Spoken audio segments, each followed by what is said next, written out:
Executive heads of international financial and trade organizations informed participants attending the ECOSOC 2011 high-level segment on Education for All on its second day on the current economy and the overall state of the world economy and its implications on development factors, including education and employment for the achievement of the United Nations Development Agenda, noting that the economy is recovering, currently growing at a rate of 3.3% and projected at 3.6% for 2012, but remains fragile.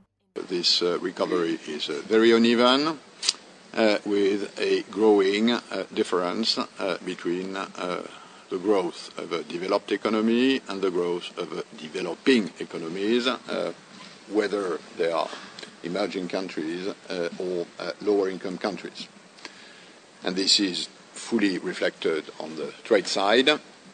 A large part of the rebound of trade flows and of the course we have today is due to the differential of growth between emerging countries and developed countries. We are telling the countries that we need to be more balanced. We still need to, countries need to be able to compete. They still have to build up their competitiveness, but they also have to build up the strength when it comes to the time that there may be some turbulent external disturbances like what happened. And this is something that we are concerned that recessions and global downturn could be recurrent issues. Most of the developing world has been coping reasonably well with the crisis, and also that, as we see at the World Bank, the most structural change taking place in the global economy in recent years has been exactly this move towards developing countries becoming the engines of global growth. Sha Zukang, Under-Secretary General for the UN Department of Economic and Social Affairs, said that it will take another 4 to 5 years for employment to reach 2008-2009 pre-crisis levels and that more poor people are in vulnerable jobs, adding that the resurgence of rising food prices forced the world's poor populations into extreme poverty. The World Bank had reported back in February that 44 million people have been forced into extreme poverty since June last year by food inflation. In this kind of very, I would say, unique period of recovery, with one group recovering faster and developed countries slower, then we really need some hard thinking how to sort of, enhance or strengthen the international partnership.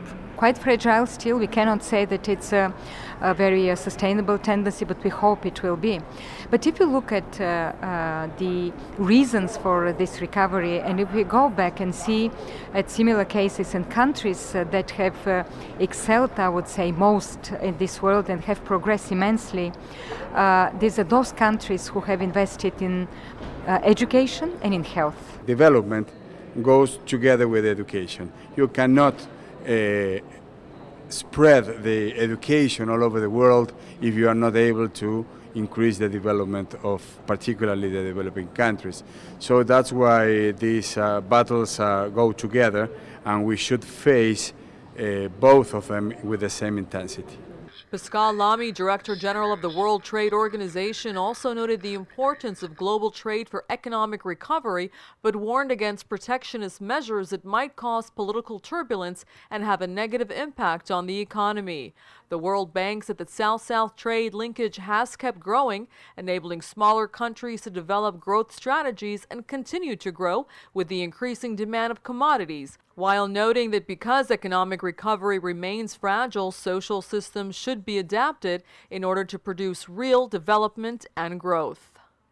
Experts noted that sustainable growth and development will require more balanced income development strategies, whereby prosperity is shared and therefore making it sustainable. Afaf Kanja for South-South News at the United Nations, reporting from Geneva, Switzerland.